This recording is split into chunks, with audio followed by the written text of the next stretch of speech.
Morning there, coffee drinkers. Sean here from Juju Bean, and wanted to share a little video with you on the journey, or the fantastic journey of the coffee bean, and the different variations of coffee beans and stuff. So kind of go through this little educational session here and share a few photos and videos from the farms that I've been on and where some of these beans are sourced from, and we'll just kind of go through there. Again, you can always check all of our products out at jujubean.com. So let's just dive right in. A little bit of the stages here up front. So we'll take a look at these here just so I can show you some examples, and then I'll dive a little further into it here in a little bit. All right, here we go. So first of all, I wanted to point out this one right here. A lot of people may not even know about this. This is called the peaberry.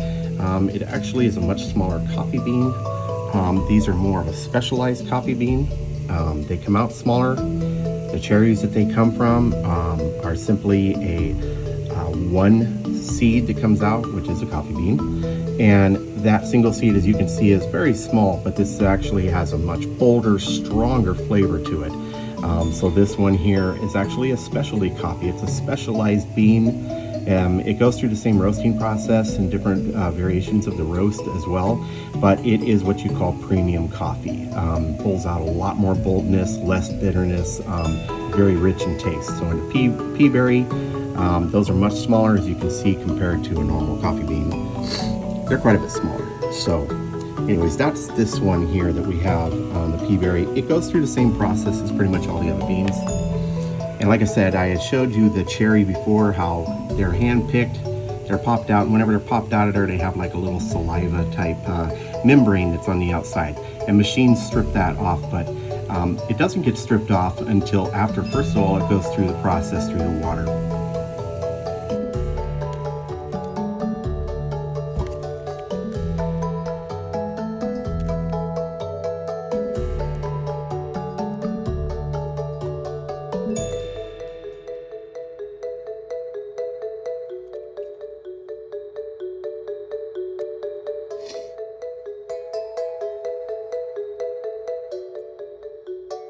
So after the cherries are picked, basically they go through into a water tank that's called the wet method.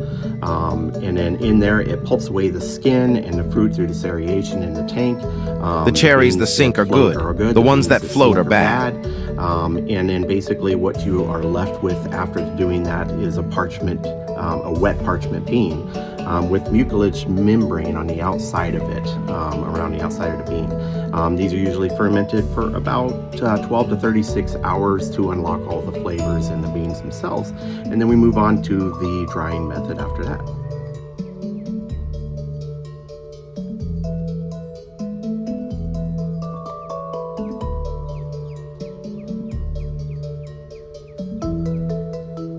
Here are some of those wet method, wet parchment beans that have a mucus still on the outside before it's been stripped away.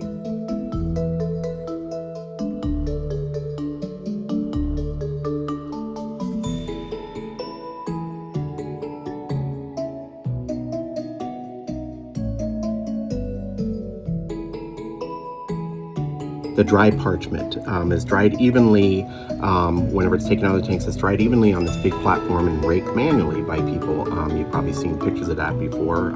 I've had a few pictures on some of my sites. Anyways, and the Japanese use a method with the Hoshinada, which has a big platform that protects it from the weather there. Anyways, the moisture drops in these over the course of about 1 to 3 weeks, and it usually drops the moisture down 11 to 12%. What that does is it creates the dry parchment, and it's kind of like a paper type that parchment is. It kind of protects the bean a little bit. And so anyways, then they take those and they move them into some machines, sometimes called hoppers, to where it strips away that hull and it removes the outer portion of that bean, called the hulling or polishing method, where you then get the dried green bean. And that bean has a lot of it's recognized by size, density, and quality, and sorted in that method. So let me show you here. This is an example of that hull I was talking about.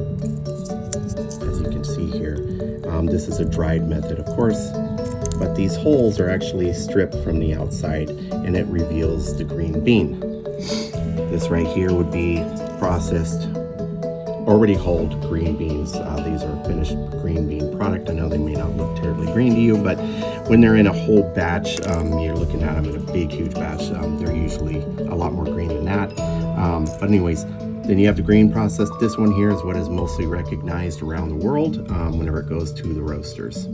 So like I said, once they are green, packaged up, shipped out to the roasters go and roast them. And then you've got finally here you have the roasted bean. These are roasted between 350 to 400 degrees, which triggers the Maillard reaction, which actually turns starch into sugar, and it builds that aroma. And it also expands the beans a little somewhat in those, bringing out the original flavors. And then they'll roast them to light. Light is more original flavor, crisp. It actually has higher acidity and stuff like that, and all the way up to bold, dark, roast, which is less acidic and stuff. And then of course, that comes to you. You're in your house, you grind it, or it comes in little pods. As I have an example of a pod here where it comes in and your grounds are on the inside of a pod. And so that's for the quick access days. Or your beans are ground into a grounder and come out to coffee grounds like this right here. And put those in your coffee machine and get your drip coffee. So that is the epic journey of the coffee bean. The nature, the craft, and the science. From bean, stripping away everything, to green bean, all the way to the roast, grounds, to your cup. Which stage of this scientific process is your one that fantasies you the most? So let me know if you learned anything today. Drop a comment down below. Look forward to all those. Grab some of your fresh roasted coffee beans here at jujubean.com. And follow or subscribe also for more behind the scenes information and stories like this. Thank you, everybody. I hope you have a great day.